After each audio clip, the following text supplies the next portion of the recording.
جی بسم اللہ الرحمن الرحیم۔ السلام علیکم ورحمۃ اللہ وبرکاتہ۔ Good morning, good afternoon, good evening wherever you are. نئی مشتاق ہے۔ آج مجھے میرے ایک دوست نے ایک موٹیویشنل کوٹیشن بھیجی ہے، یعنی اپنی طرف سے اس نے موٹیویشنل کوٹیشن بھیجی ہے، تو میں نے پھر اس کو پڑھا، پھر میں نے اپنے دوست سے بات کی، تو میرے دوست نے اس خواہش کا اظہار کیا کہ جو باتیں میں نے اس سے کہی ہیں وہ میں ویڈیو کی شکل میں ریکارڈ کر کے تو اس کو باقی لوگوں تک بھی پہنچاؤں، شاید کسی کا بھلا ہو جائے۔ تو اس دوست کی فرمائش پہ میں یہ ویڈیو ریکارڈ کر رہا ہوں۔ تو اس نے مجھے کوٹیشن جو بھیجی تھی، اس کے نیچے نام کسی کا نہیں لکھا ہوا تھا، بس ایک کوٹیشن تھی، اب مجھے نہیں پتا کس نے لکھی ہے، بٹ وہ یہ تھی جناب، میں اپنے لیپ ٹاپ سے پڑھا ہوں، اس میں ہم صرف، یعنی لیپ ٹاپ پہ میرا واٹس ایپ کھلا ہوا ہے، تو جو اس نے بھیجا اس میں، ہم صرف پیسوں میں دیوالیہ ہونے نہیں جا رہے، بلکہ تمیز، کردار، حلال، انصاف، اخلاقیات، برداشت اور انسانیت میں بھی دیوالیہ ہو چکے ہیں۔ یہ اسکرین پہ بھی آپ اس کو دیکھ لیجئے گا، پڑھ لیجئے گا۔ پھر میں نے اپنے دوست کو جو باتیں کہیں، اب وہ میں نے جو اس کو کہیں، چونکہ اس سے بے تکلف ہی تھی، تو اس کو سمجھانے کے انداز میں نے جو باتیں کہی، اب جو کہ میں ویڈیو بنا رہا ہوں تو تھوڑا سا اس میں چینج یہ لے آؤں گا کہ یوں سمجھ لیجئے کہ یہ بات، یہ جملہ میں نے لکھا ہے، نئی مشتاق نے لکھا ہے، اور اب آپ مجھ سے یہ سوال پوچھ سکتے ہیں، 2 سوال پوچھ سکتے ہیں، اس سے آپ کو سارا پتہ چل جائے گا کہ میں نے اپنے دوست سے کیا بات کی۔ تو بات سمجھانے کی غرض سے کہہ رہا ہوں، میں کسی اور کا نام نہیں لے رہا، میں اس لیے اپنے آپ کو کہہ رہا ہوں کہ لیٹس ایزیوم کہ یہ جملے میں نے لکھے ہیں، اور آپ مجھ سے یہ، اگر سننے والوں میں یہیں بیٹھا ہوں تو میں سننے والوں کی طرف سے اپنے آپ سے یہ سوال پوچھوں گا کہ جب میں نے اس کے 2 حصے ہیں اس پورے پیراگراف کے نا، جملے کے، پہلا جملہ تو یہ تھا کہ جی ہم صرف پیسوں میں ہی نہیں، تو میں سب سے پہلے یہ اپنے آپ سے سوال پوچھوں گا کہ یہ جو لفظ ہم ہے، کہ ہم صرف پیسوں میں ہی نہیں، اس ہم میں کیا میرے والد محترم شامل ہیں؟ تو پہلا بات۔ دوسری بات، کیا اس لفظ ہم میں میری والدہ محترمہ شامل ہے؟ کیا اس لفظ ہم میں میری زوجہ محترمہ شامل ہے اگر میں شادی شدہ ہوں؟ کیا اس لفظ ہم میں میرے بچے، بیٹیاں، بیٹے شامل ہیں؟ کیا اس لفظ ہم میں اگر میں شادی شدہ نہیں ہوں تو میرے بہن بھائی، یا اگر شادی شدہ بھی ہوں تو کیا میرے بہن بھائی شامل ہیں اس میں؟ کیا اس لفظ ہم میں اگر میرے بزرگ زندہ ہیں، دادا ہے، نانی ہے، اور بزرگان ہیں، جو خاندان کے بزرگ ہوتے ہیں، جو بزرگی کی ایج کو پہنچ چکے ہیں، کیا اس لفظ ہم میں وہ شامل ہیں؟ پھر کیا اس لفظ ہم میں میرے جو بڑے قریبی دوست ہیں، میرے بیسٹ فرینڈ ہیں، کیا وہ شامل ہیں؟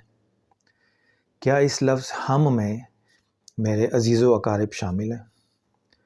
کیا اس لفظ ہم میں میرے جو ہمسائے ہیں، خواہ وہ گھر کے سراؤنڈنگ میں ہو یا میرے آفس کولیگز ہوں، کیا ان میں وہ شامل ہیں؟ کیا میرے کاروباری تعلقات جو ہیں، کیا وہ اس لفظ ہم میں شامل ہیں؟ تو میں یہ کہوں گا نہیں بالکل نہیں جناب، وہ تو یعنی دیکھیں نا، اچھے لوگ تو، برے لوگ ہر جگہ ہوتے ہیں، تو اچھے لوگ ہیں تو نظام چل رہا ہے نا۔ تو میں نے پھر کیا کرنا تھا کہ میں نے اچھے لوگوں کی ایک کیٹیگری بنا کے ان کو ایکسیپشن ڈکلیئر کر کے، اپنے جتنے جاننے چاہنے والے ہیں، اپنے بزرگ، اپنے والدین، جن کے بھی میں نے نام لیے، میں نے ان سب کو ایکسیپشن کی کیٹیگری میں ڈال کے، تو ہم والی کیٹیگری سے نکال کے ایکسیپشن والی کیٹیگری میں ڈال کے تو ان کو محفوظ کر دینا تھا کہ یہ اچھے لوگ ہیں، باقی رہ گئے ہم والے لوگ۔ تو یہ پہلا سوال اور اس کا جواب یہ تھا، یعنی اگر میں نے ہی اپنے آپ سے یہ سوال پوچھا ہو تو میرا جواب بھی یہی ہوگا۔ اب دوسرا سوال یہ ہے کہ میں اگر آڈینس میں بیٹھا ہوں اور میں یعنی لکھنے والے سے یہ بات کر رہا ہوں، یعنی میں نے یہ جملے لکھے ہیں، تو میں اس سے دوسرا سوال پوچھوں گا کہ نعیم صاحب چلیں، آپ کی سائڈ تو ایکسیپشن میں چلے گی، ساری محفوظ ہو گئی، اب یہ بتائیں کہ کیا اس ہم میں میری ماں شامل ہے؟ سننے والا یہ بات کر رہا ہے یا پڑھنے والا یہ بات کر رہا ہے مجھ سے، لکھنے والے سے۔ کیا اس لفظ ہم میں میرے والد محترم شامل ہیں؟ کیا اس لفظ ہم میں شامل ہوں؟ کیا اس لفظ ہم میں میری زوجہ محترمہ، میرا شریکہ حیات، شوہر، بیوی، بچے، بہن بھائی، یعنی جن جن لوگوں سے میری ذات کنیکٹڈ ہے سوشلی سطح پر، نسل کی یعنی سطح پر، ذات برادری کی سطح پر، کیا وہ سارے لوگ اس ہم میں شامل ہیں؟ تو ظاہر ہے میں جرت نہیں کروں گا پوچھنے والے سے کو بتانے کی کہ جی آپ اس ہم میں شامل ہیں، تو میں کہوں گا نہیں جناب، آپ بھی، ایکسیپشن تو ہر جگہ ہوتے ہیں نا. تو میں اس کو بھی سوال پوچھنے والے کو ایکسیپشن کی ایک کیٹیگری بنا کے، اگر میں نے اپنے تعلقات اپنے سننے والوں سے، پڑھنے والوں سے اچھے رکھنے ہیں، تو میں یہ کیٹیگری بنا کے ان کو اس میں ڈال دوں گا. پیچھے رہ گئے باقی لوگ، تو جنہوں نے جن کی پہنچ نہیں ہے مجھ تک یہ باتیں پوچھنے کی، اور جن کو میں نہیں جانتا، وہ سیدھی سادھی بات ہے، وہ جائیں بھاڑ میں. ٹھیک ہے جی، باقیوں پہ لگا دیں، آپ جس کو دل چاہتا لگا دیں. تو اس کے یہ جو سرکولیشن میں وائرل کوٹیشن ہے، اس کا پہلا حصہ جو ہے نا کہ ہم صرف پیسوں میں نہیں، تو میں نے صرف لفظ ہم کے اوپر ابھی تک بات کی ہے کہ اس ہم سے مراد کیا ہے، اور اس ہم کے اثرات کیا بنتے ہیں، اس کا مطلب کیا بنتا ہے. اب آتے ہیں اس کوٹیشن کی دوسری طرف. اب وہ یعنی اگر میں نے لکھی ہے تو میں کہہ رہا ہوں کہ تمیز، کردار، حلال، انصاف، اخلاقیات، برداشت اور انسانیت میں بھی دیوالیہ ہو چکے ہیں. تو اس کے لیے میں آپ کو اگر مجھے کوئی سمجھانے والا ملے تو وہ مجھے 2 چیزیں سجیسٹ کرے گا جو میں آپ کو سجیسٹ کر رہا ہوں. وہ یہ ہے کہ جناب، اگر آپ نے قوم کا حال چیک کرنا ہے اس وقت، پاکستانی قوم کا ان حالات میں، جن حالات میں یہ کوٹیشن وائرل ہوئی ہے، تو آپ یوں کیجئے، 2 سادہ سے میں آپ کو معیار دیتا ہوں، ہر آدمی اپلائی کر سکتا ہے. اگر آپ لاہور میں ہیں، اگر آپ اسلام آباد میں ہیں، اگر آپ کراچی میں ہیں، آپ کسی جگہ بھی ہیں، لیٹ سے ہم اسلام آباد لاہور سے لیتے ہیں، آپ چلے جائیں شاہ عالمی بازار کی جو ابتدا میں چوک آتا ہے نا، جہاں سے ایک سڑک نیو ہاسپٹل کو جاتی ہے، دوسری شاہ عالمی کو، پھر آگے رنگ محل کو جاتی ہے. آپ اس چوک میں اتر جائیں، گاڑی ہے تو پارک کر لیں، ورنہ وین ہے تو، یا وین میں بھی اگر آپ جاتے ہیں تو بسم اللہ یہاں سے کرنی ہے. اب آپ اسٹرینجر بن جائیں، ٹورسٹ بن جائیں، آپ کو سارے رستوں کا پتہ ہے، بٹ اپنے آپ کو ایزیوم کر لیں کہ آپ کو کسی چیز کا نہیں پتہ. اور اگر آپ ویگن میں اگر آپ ویگن میں بیٹھیں اور مزہ آئے گا آپ کو. آپ اپنے علاقے سے یعنی داتا دربار سے وین پہ بیٹھ جائیں، رکشے پہ بیٹھ جائیں، اور اس کو کہنا یار مجھے پتہ نہیں ہے، تو شاہ عالمی چوک جب آئے گا نا تو مجھے بتا دینا، تو میں نے اندر جانا ہے رنگ محل کی طرف نا. اب آپ جو باقی سواریاں بیٹھی ہوں گی اور وہ جو رکشے والا یا وین والا ہے، آپ اس کے رویے، آپ نے صرف رویوں پہ فوکس کرنا ہے. ہر آدمی چکنا ہوگا کہ آپ کا کہیں سٹاپ مس نہ ہو جائے. وین والا بھی چکنا ہوگا کہ بھائی جان نے اترنا ہے ادھر شاہ عالمی چوک میں، تو بار بار دیکھے گا کہ ادھر ہی ہیں، اور سواریاں بھی آپ کو گائیڈ کریں گے. اگر کسی نے وہاں اترنا ہوگا تو آپ کو کہہ دیں گے کہ سر میں نے بھی ادھر ہی اترنا ہے، تو آپ بے فکر ہیں، میں جب آئے گا تو میں آپ کو بتا دوں گا. یہ ایک رویہ آپ نوٹ کریں گے. پھر جب آپ شاہ عالمی اتر جائیں گے چوک میں، تو پھر میں نے بتایا نا، آپ نے پیورلی ٹورسٹ بننا ہے، بالکل انجان، جیسے زندگی میں کبھی ادھر نہیں آئے. وہاں سے آپ نے جانا ہے رنگ محل کی طرف، اور آپ نے کہنا ہے جی میں نے مسجد وزیر خان جانا ہے مثال کے طور پہ، تو مجھے آپ نے گائیڈ کرنا ہے کائنڈلی نا. اندر سے آپ نے جانا ہوگا، اندر سے بھی رستہ آ جاتا ہے. تو آپ وقتاً فوقتاً لوگوں سے پوچھتے جائیں کہ جی میں نے مسجد وزیر خان جانا ہے، تو کیا یہی رستہ جاتا ہے؟ مجھے پتہ نہیں ہے، مجھے کائنڈلی گائیڈ کر دینا. اور آپ لوگوں کے رویے دیکھنے شروع کریں. آپ ریڑھی والے سے پوچھیں، اس کا رویہ نوٹ کریں. آپ رکشہ والا جو کسی سواری کے انتظار میں ہے، آپ اس کا نوٹ کریں رویہ. آپ کسی دکاندار سے پوچھیں، اس کا رویہ نوٹ کریں. جو ریڑھی پہ کسی دکان کا سامان لے کے جا رہا ہے پٹھان، آپ اس سے پوچھیں. ان لوگوں سے جان بوجھ کے آپ پوچھیں، ٹھیک ہے. ٹریفک وارڈن جو وہاں کھڑا ہوگا، آپ اس سے بات کر کے دیکھیں. آپ لوگوں کے رویے چیک کریں، آپ کو پتہ چلے گا کہ آپ کتنے خوش نصیب ہیں کہ آپ کس قوم میں پیدا ہوئے ہیں. کہ دنیا جہان کی مصیبتیں اس قوم پہ نازل ہیں، مگر محبت میں، پیار میں، اخلاق میں، دوسروں کو گائیڈ کرنے میں. آپ نے انٹرنیشنل جو ویلاگرز ہیں جو پاکستان میں آتے ہیں اور ویڈیوز بناتے ہیں، آپ نے ان کے اندر ویڈیوز کے اندر لوگوں کے رویے دیکھے ان کے ساتھ کبھی؟ میں چاہتا ہوں آپ یہ پرسنل ایکسپیرینس کریں. ایک تو یہ کر لیں آپ. دوسرا یہ کر لیں آپ کہ میٹرو کے اسٹیشن پہ کہیں بیٹھ جائیں اور بیٹھ کے آپ کو سارا پتہ ہے کہ آپ نے کہاں سے کہاں جانا ہے.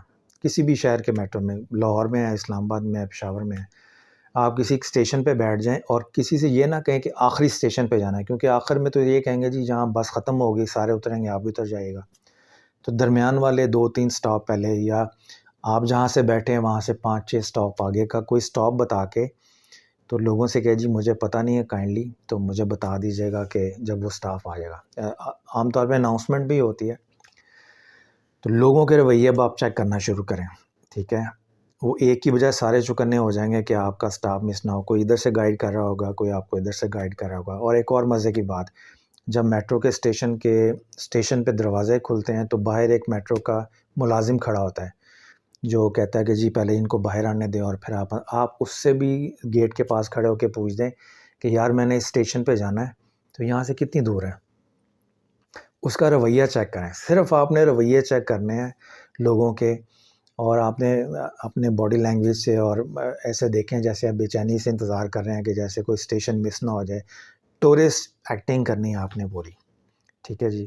اور پھر آپ یہ دیکھیں، پھر آپ چیک کریں اس قوم کا یہ کس حد تک گر چکی ہے قوم، یہ کس حد تک کیا ہے. میں نے انٹرنیشنل ٹریول بھی کیا ہوئے ہیں.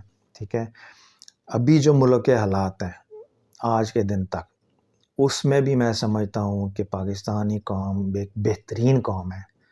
اور یہ جو کوٹیشن میں لکھا ہوا نا جملہ کہ تمیز، کردار، حلال، انصاف، اخلاقیات، برداشت اور انسانیت میں دیوالیہ ہو چکے ہیں، میں ذاتی تجربے کی بنیاد پہ کہتا ہوں کہ ایسا بالکل نہیں ہے.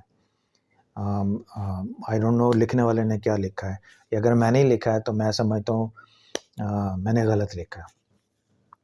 میں آج کے دن تک I am so proud to be a Pakistani. الحمدللہ الحمدللہ الحمدللہ. جتنے اسلامی ممالک ہیں تمام تر ان کے پاس جو معاشی فیسلٹیز ہیں، جو ساری چیزیں ہیں، بحیثیت کردار کے پھر بھی میں یہ کہوں گا کہ پاکستانی قوم بہت بہتر ہے. اللہ کا شکر الحمدللہ. ابھی ہم برے حالات میں اتنے اچھے کردار، ہم نے دہشت گردی کی جنگ لڑی ہے. ٹھیک ہے، ہم نے سیاسی جنگ بھی لڑ رہے ہیں ہر محاذ پہ. ٹھیک ہے، تمام تر ایسی قوم جس کا جو کوٹیشن میں نے پڑھی ہے، ایسی قوم اٹامک پاور بن سکتی ہے اگر ان کے اندر ود ان دا قوم یکسوئی نہ ہو، یونٹی نہ ہو، ساری چیزیں نہ ہوں. سوشل میڈیا پہ یا پرسیپشن کو بنیاد بنا کر کسی قوم کے متعلق فتویٰ دے دینا یہ بڑی زیادتی کی بات ہے. تو میں سمجھتا ہوں اگر میں نے یہ لکھی ہے کوٹیشن، میں نے مثال کے طور پہ کہا ہے، تو بھائی میں آپ سے معافی مانگتا ہوں. ٹھیک ہے نا، میں مثال دے رہا ہوں. تو میرے خیال میں ایسی کوٹیشن سے، اگر میں موٹیویشنل سپیکر ہوں تو ایسی کوٹیشن سے میں کیا موٹیویٹ کر رہا ہوں، بلکہ ہونا یہ چاہیے تھا کہ اس کو الٹ ہونا چاہیے تھا. جب آپ دیکھیں کہ چاروں طرف سے دشمن حملہ آور ہے، ایک سوشل میڈیا وار بھی ہے، بیرونی طاقتیں بھی ہیں، تو اس وقت آپ اپنا رول پلے کر کے مورال جو ہے قوم کا اپلفٹ کریں. آج بھی اگر آپ دیکھیں تو خبروں کے درمیان آپ کو ایسی ایسی کہانیاں مل جائیں گی کہ جس کو دیکھ کے فخر محسوس ہوتا ہے کہ اللہ کا شکر ہے آپ کہ ہم اس قوم کا حصہ ہیں. تو صوفی برکت علی رحمۃ اللہ تعالیٰ، جن کا مزار فیصل آباد میں، ان کی پیشن گوئی پہ میں اپنی گفتگو ختم کرتا ہوں کہ پاکستان پہ ایک ایسا وقت بھی آنے والا ہے اور انشاءاللہ جلد آئے گا جب پاکستان کی ہاں اور نہ پر قوموں کی تقدیروں کے فیصلے ہوا کریں گے. اللہ پاک نے اس قوم کو اتنا بلند لے کے جانا ہے. پوری عالم اسلام کی قیادت بھی اس کے پاس ہوگی انشاءاللہ. اور وہ وقت آئے گا، ہم اپنے تربیت کے مراحل سے گزرے ہیں بحیثیت قوم کے. جب دیکھیں نا آپ، انسان کے اوپر زوال بھی آتا ہے، اپس بھی آتے ہیں، ڈاؤنز بھی آتے ہیں، تو وہ ساری چیزیں مل کے اس کی پرسنالٹی کو شیپ کر رہی ہوتی ہیں، اسٹرانگ کر رہی ہوتی ہیں. اس کو پتہ ہوتا ہے کہ اگر میں گروں گا تو اٹھنا کیسے ہے.